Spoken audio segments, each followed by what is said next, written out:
रक्षाबंधन किंवा नारळी पौर्णिमा स्पेशल आज आपण नारळाच्या किंवा खोबऱ्याच्या वड्या पाहणार आहोत। तोंडात टाकताच विरघळणाऱ्या आणि साखर न वापरता आपण ह्या वड्या करणार आहोत, तर त्यासाठी व्हिडिओ शेवटपर्यंत पहा। इथे मी वड्यासाठी 2 ओले नारळ घेतलेले होते आणि त्याचं पाठीमागचं जे काळा भाग असतो ते काढून टाकलेला आहे आणि या पद्धतीने छान असे चकत्या करून घेतलेला आहे। म्हणजे आपण जेव्हा मिक्सरला फिरून घेतो त्यावेळेस छान असं एकसारखं नारळाचा चव तयार होतो।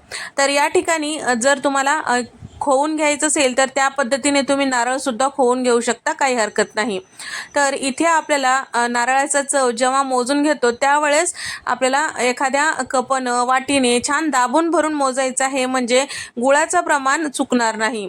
तर 3 कप गच्च दाबून भरून इथे मी नारळाचा चव घेतलेला आहे आणि त्याचबरोबर इथे मी 2 चमचे तूप टाकून घेतलेले आहे। 2 मोठे चमचे टाकून घ्यायचं आणि कढईमध्ये टाकून घेतल्यानंतर आपल्याला 1 मिनिट छान परतून घ्यायचं आहे, गॅसचा फ्लेम कमी ठेवून, म्हणजे यामधला कच्चेपणा निघून जातो आणि वडी जास्त दिवस टिकून राहते। थोडा वेळ परतून घेतल्यानंतर थोडंसं कोरडं झालं की यामध्ये 1.5 कप इतकं गुळाचा वापर केलेला आहे। तर या ठिकाणी तुम्ही साखर सुद्धा वापरू शकता, पण गुळाची जी वडी आहे अगदी चवीला अप्रतिम होते।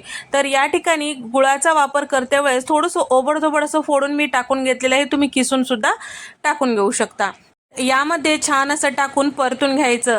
गुळाचा थोडंसं पाक झालं की छान व्यवस्थित मिक्स झालं की एकसारखं मिश्रण तयार झालं की यामध्ये टाकायचं आहे साधारण अर्धा कप इतकं खवा किंवा मावा।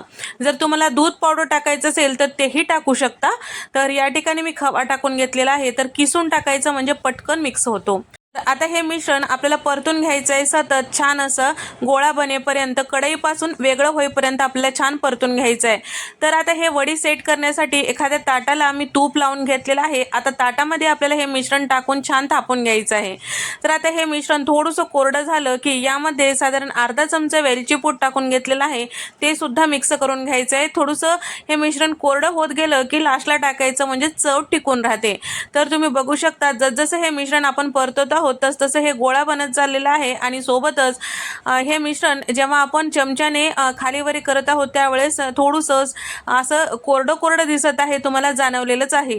तर या ठिकाणी थोडंसं छान असं गोळा बनलं की आपल्याला काय करायचं, थोडंसं मिश्रण एखाद्या वाटीत घ्यायचं आणि छान अशी गोळी बनत आहे का, छान असं मिश्रण सेट होईल का याचा अंदाज घ्यायचा। कढईपासून वेगळं झालं की आपल्याला समजतो की हे मिश्रण छान घट्ट होत आहे किंवा छान असं हे मिश्रण गोळा बनत असलं की समजतो की हे मिश्रण छान कोरडं झालेलं आहे। तर त्यावेळेस आपल्याला एखाद्या ताटामध्ये या पद्धतीने पसरून घ्यायचं आहे, तर किंवा एखाद्या वाटीने या पद्धतीने वरच्या बाजूला छान असं एकसारखं करून घ्यायचं आहे। तर यावरून टाकण्यासाठी इथे मी बदामाचे काप आणि पिस्त्याचे काप घेतलेले आहे। तुमच्या आवडीनुसार यावर तुम्ही तुमच्या आवडीनुसार ड्रायफ्रूट टाकू शकता। तर त्यानंतर आता वरच्या साईडला छान असं थापून घेतलेलं आहे आणि थोडंसं कोमट गरम असते वेळेस आपल्याला ह्या वड्या कट करून घ्यायचं आहे। तर मी चौकोनी आकारावर कट करून घेतलेला आहे, तुम्ही याला शंकरपाळ्याच्या आकारामध्ये सुद्धा कट करू शकता तुमच्या आवडीनुसार।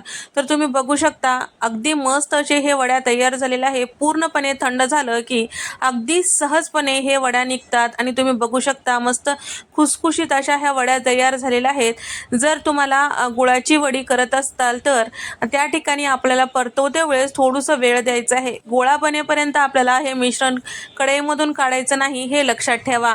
आणि माप घेते वेळेस अगदी परफेक्ट एकाच वाटीने कपाने घ्यायचं, म्हणजे तुमचं प्रमाण चुकणार नाही।